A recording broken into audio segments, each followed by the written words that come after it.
Bismillahirrahmanirrahim. Alhamdulillahi rabbil alamin.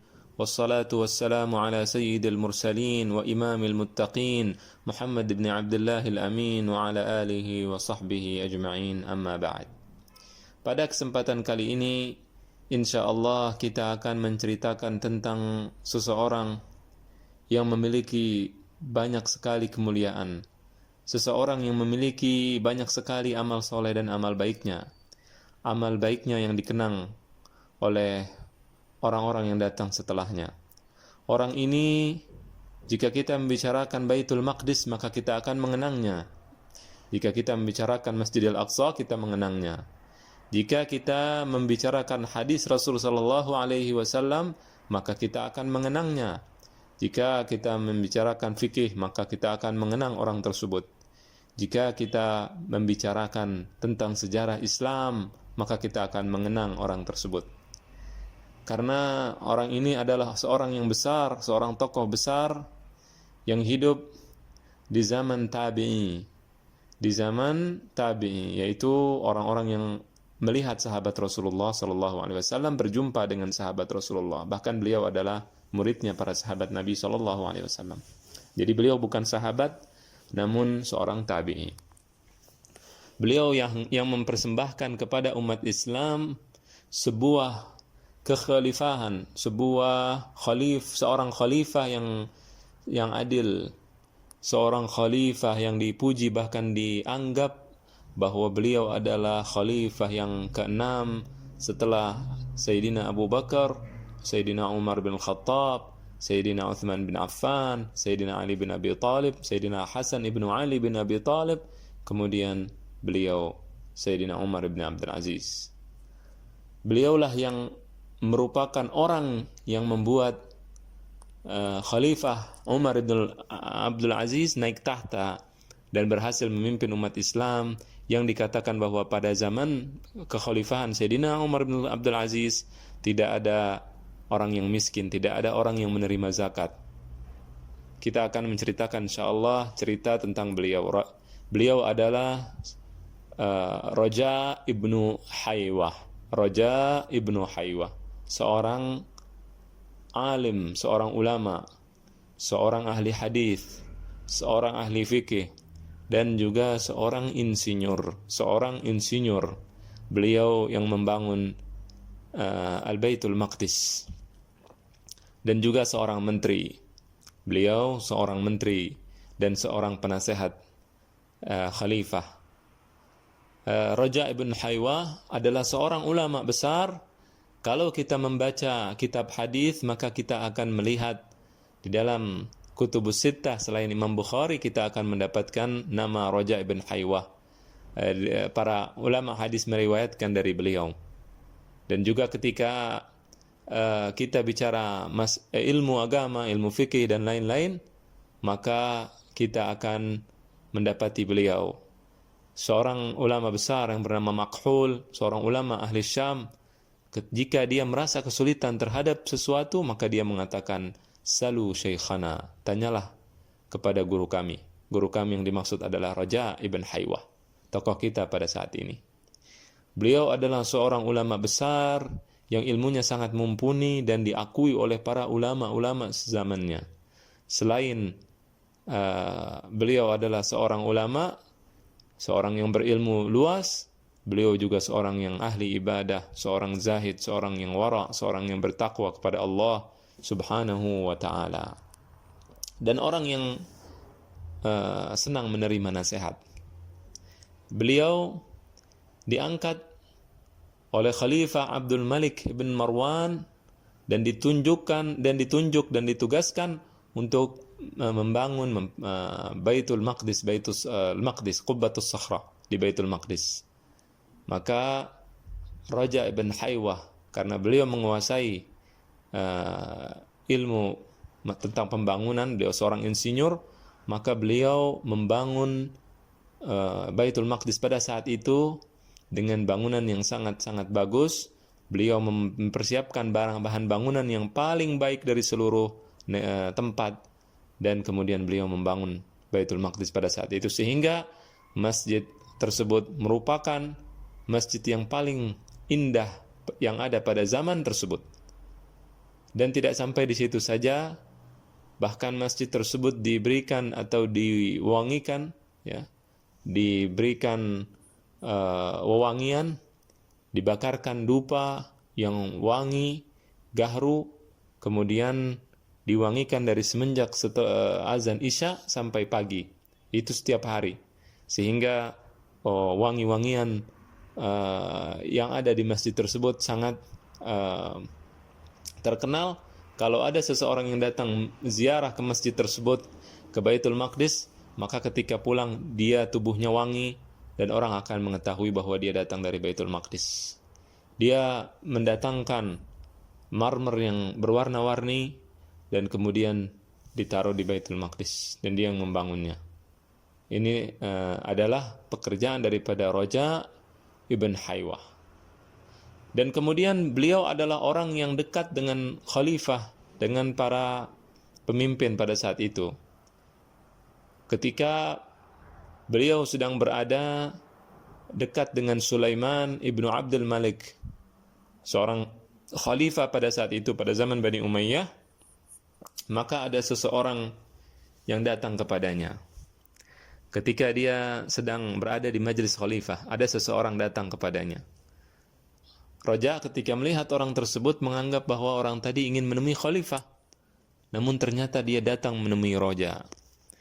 Dan kemudian orang tadi mengatakan, "Ya Raja, wahai Raja, inna hadzal rajul ya Raja, innaka btulita bihadzal rajul." Wahai Raja, sesungguhnya engkau diuji oleh Allah dengan orang ini, dengan orang tersebut. Sambil dia menunjuk kepada Khalifah Sulaiman.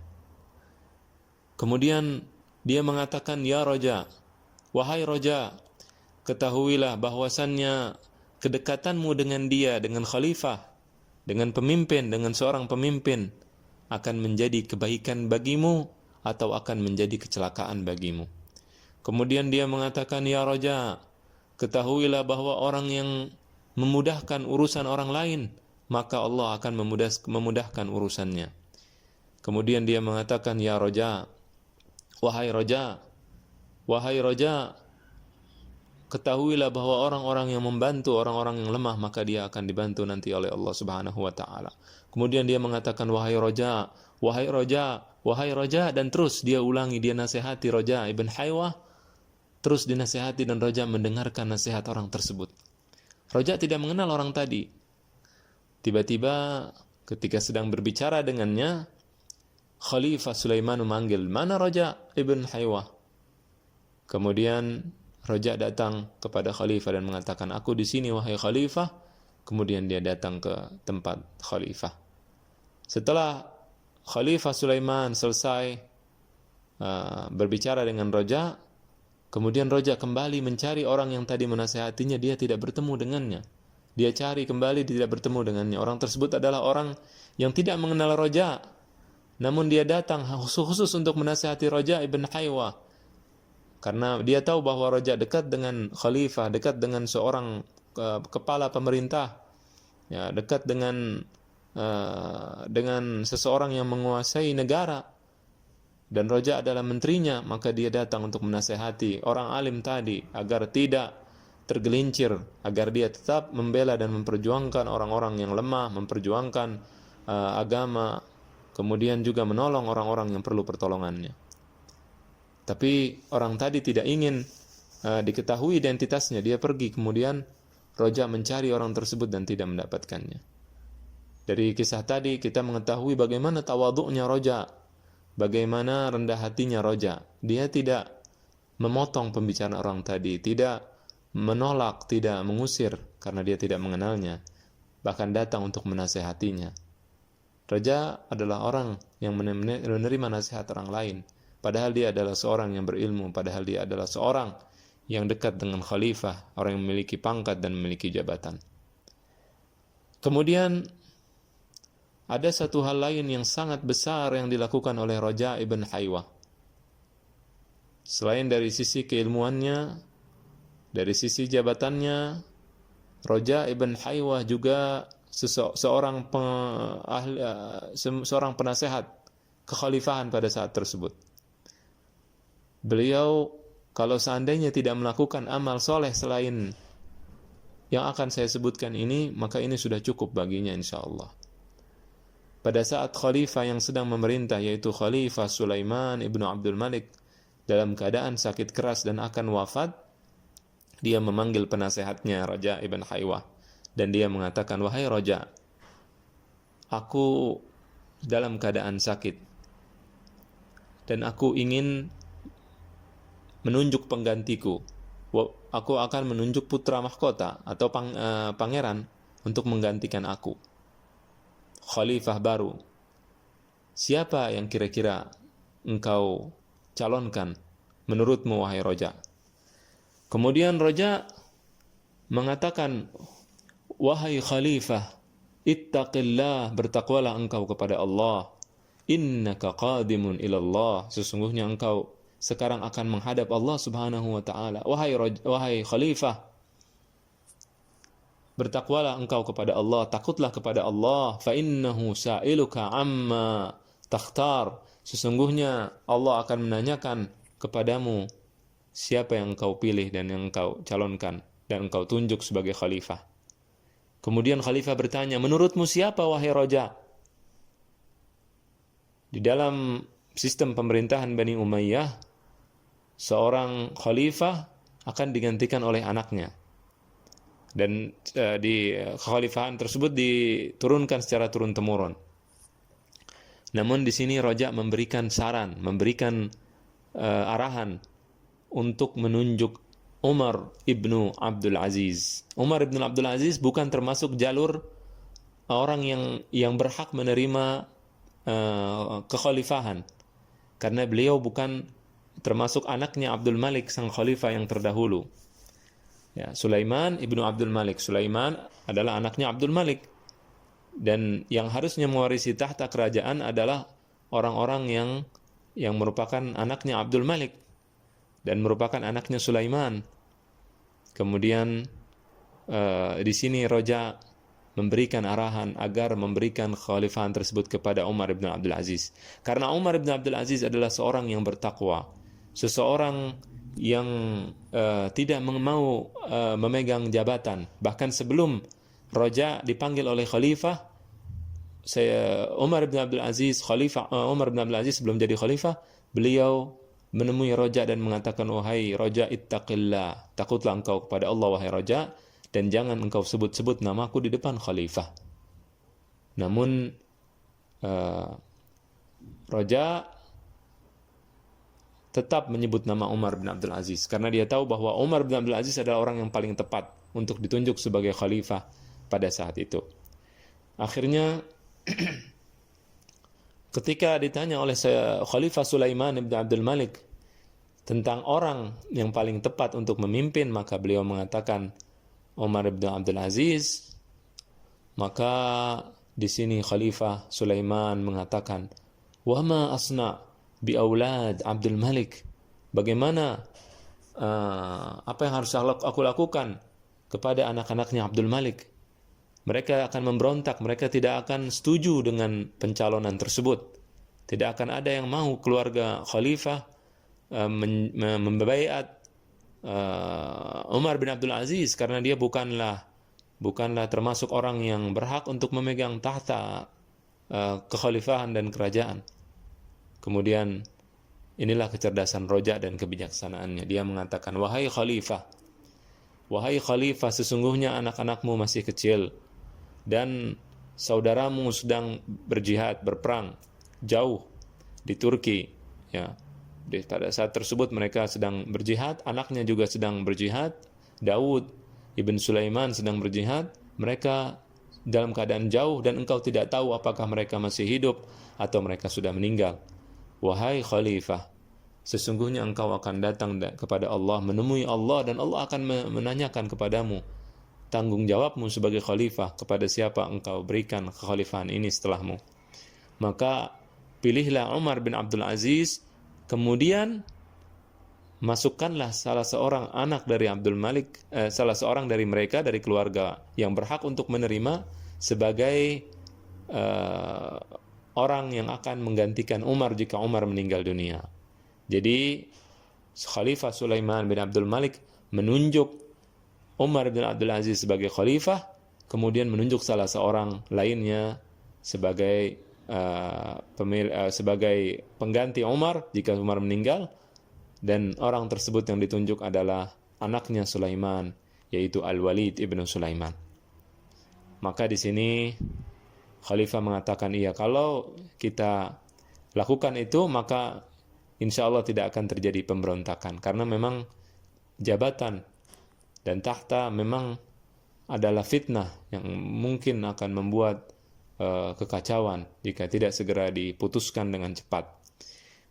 Maka kemudian Roja keluar dari tempat Khalifah Sulaiman, dan dengan perintah Khalifah Sulaiman dipanggil seluruh anggota keluarga kerajaan, para orang-orang yang kemungkinan tampuk kekhalifahan jatuh kepadanya, yang mengira, yang menduga bahwa mereka akan ditunjuk oleh khalifah, dipanggil semua.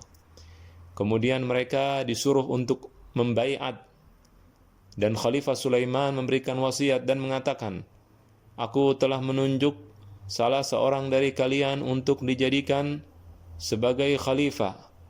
Aku telah menulis namanya dan akan aku cap dengan cap kekhalifahan, dan akan aku berikan kepada Roja ibnu Haywah.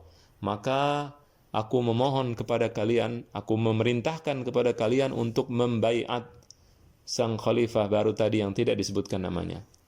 Dan akhirnya Roja kemudian mengambil baiat dari semua orang yang hadir dari keluarga besar Bani Umayyah, kemudian mengambil baiat dari mereka semua. Kemudian Roja ibnu Haywah, ketika Khalifah Sulaiman meninggal dunia, maka Roja memerintahkan polisi kerajaan, kemudian militer untuk datang ke tempat pembaiatan. Kemudian mereka, keluarga Bani Umayyah, dikumpulkan semuanya bersama para polisi, bersama bersama angkatan bersenjata Bani Umayyah pada saat tersebut. Kemudian dia mengatakan, nama khalifah baru sudah muncul di kertas ini, ada di kertas ini yang akan saya buka, dan semua yang hadir saya minta untuk berbaiat kembali sebelum saya buka kertas ini atau surat ini, surat dari khalifah yang telah distempel oleh khalifah sebelum beliau meninggal dunia, dan kalau ada yang menolak akan ditangkap langsung oleh polisi yang hadir. Kemudian akhirnya mereka semua berbaiat. Karena mereka tidak tahu, mereka berbaiat dengan senang hati dan dengan suka hati. Namun setelah dibacakan surat dari khalifah bahwa Sulaiman ibn Abdul Malik menunjuk Umar ibn Abdul Aziz sebagai khalifah, maka di sini keluarga tersebut mulai berontak dan mereka mulai teriak karena tidak setuju dengan yang ditunjuk oleh Sulaiman ibn Abdul Malik. Namun kemudian Roja membacakan wasiat selanjutnya dan mengatakan, kemudian setelah Umar ibn Abdul Aziz, maka tahta akan jatuh ke tangan Al-Walid ibn Sulaiman. Maka di sini baru semuanya terdiam dan semuanya menerima baiat kepada Umar ibn Abdul Aziz. Pada zaman pemerintahan Umar ibn Abdul Aziz, maka Umar ibn Abdul Aziz meratakan seluruh pemberian atau seluruh harta kepada orang-orang yang berhak menerima. Umar bin Abdul Aziz, beliau yang mengembalikan seluruh harta yang diambil oleh Bani Umayyah dengan zalim, oleh penguasa sebelumnya dengan zalim, semuanya dikembalikan kepada orang-orang yang berhak menerimanya. Keadilan ditegakkan. Kemudian semua hal-hal yang tidak sesuai dengan syariat dirubah oleh Sayyidina Umar bin Abdul Aziz. Umar bin Abdul Aziz adalah seorang khalifatun rasyid, seorang khalifah yang adil, seorang khalifah yang dicatat oleh sejarah. Beliau memerintah dalam waktu yang singkat, sekitar 2 tahunan, namun beliau memiliki sejarah yang sampai sekarang dikenang oleh kita umat Islam. Dan semua yang dilakukan oleh Khalifah Umar bin Abdul Aziz itu ada di dalam kebaikan Raja ibn Haywah. Khalifah Umar bin Abdul Aziz tidak pernah menyalakan lampu punya negara untuk keperluan pribadi. Kalau dia ingin menulis sesuatu di rumahnya, kalau dia perlu sesuatu di rumahnya dan dia adalah seorang khalifah, maka beliau Khalifah Umar bin Abdul Aziz mematikan lampu tersebut, kemudian beliau menggunakan lampu pribadinya. Khalifah ibn Abdul Aziz dikatakan oleh istrinya, dan istrinya adalah orang yang sangat cantik, orang yang sangat kaya karena merupakan keluarga kerajaan. Namun ketika beliau menjadi raja, bukannya istrinya malah diberikan kesenangan, malah dia mengatakan, wahai istriku, kalau engkau ingin hidup susah bersamaku, maka silahkan engkau tetap bersamaku. Kalau tidak mau susah, maka aku akan menceraikanmu. Maka sesuatu hal yang aneh, biasanya seseorang ketika mendapatkan jabatan besar, seorang wanita, istri akan senang karena akan diberikan kemewahan oleh suaminya tersebut. Tapi ternyata Umar bin Abdul Aziz tidak seperti itu. Sebelum jadi khalifah, istrinya bisa bermewah-mewahan karena dia memiliki harta dan sebagainya. Namun setelah menjadi khalifah, maka istrinya tidak bisa lagi bermewah-mewahan. Bahkan istrinya mengatakan, Umar bin Abdul Aziz setelah beliau menjabat sebagai khalifah tidak lagi memikirkan keluarganya, tapi memikirkan umatnya. Sampai Umar bin Abdul Aziz memberikan opsi perceraian kepada istri. Jika istrinya ingin cerai dengannya, maka tidak ada masalah, karena dia sekarang bertanggung jawab kepada seluruh umat Islam pada saat itu. Namun istrinya tetap memilih menjadi istri Umar bin Abdul Aziz rahimahullahu ta'ala. Itu adalah sekelumit cerita singkat tentang Umar bin Abdul Aziz. Dan seluruh pahala yang dilakukan oleh Umar bin Abdul Aziz akan kembali ke Raja ibn Haywah, karena beliaulah menteri yang saleh, menteri yang cerdas, menteri yang bijaksana, yang memberikan isyarat, yang memberikan saran yang bagus dan saran yang benar kepada Khalifah Sulaiman untuk menunjuk Sayyidina Umar ibnu Abdul Aziz rahimahullahu ta'ala wa rahima syekhana wa alimana al-jalil al-imam Raja ibn Haywah al-Kindi Abu al-Miqdam rahimahullahu ta'ala. Itu sekelumit kisah singkat dari Raja ibn Haywah al-Kindi, seorang tabi'i, seorang imam, seorang insinyur, seorang menteri yang jabatannya tidak digunakan untuk hal-hal yang sia-sia, jabatannya tidak digunakan untuk menzalimi orang lain, tidak untuk merampok dan mengkorupsi harta negara, tapi dia gunakan jabatannya untuk kepentingan umat dan untuk membela umat. Rahimahullahu ta'ala rahmatan wasi'ah. Beliau meninggal pada tahun 112 Hijriyah rahimahullahu ta'ala. Demikian yang bisa saya sampaikan, mudah-mudahan ada manfaatnya dan mudah-mudahan kita bisa menjadikan Raja sebagai suri tauladan kita dan juga orang-orang soleh lainnya dan para nabi. Allahumma a'lam. Assalamualaikum warahmatullahi wabarakatuh.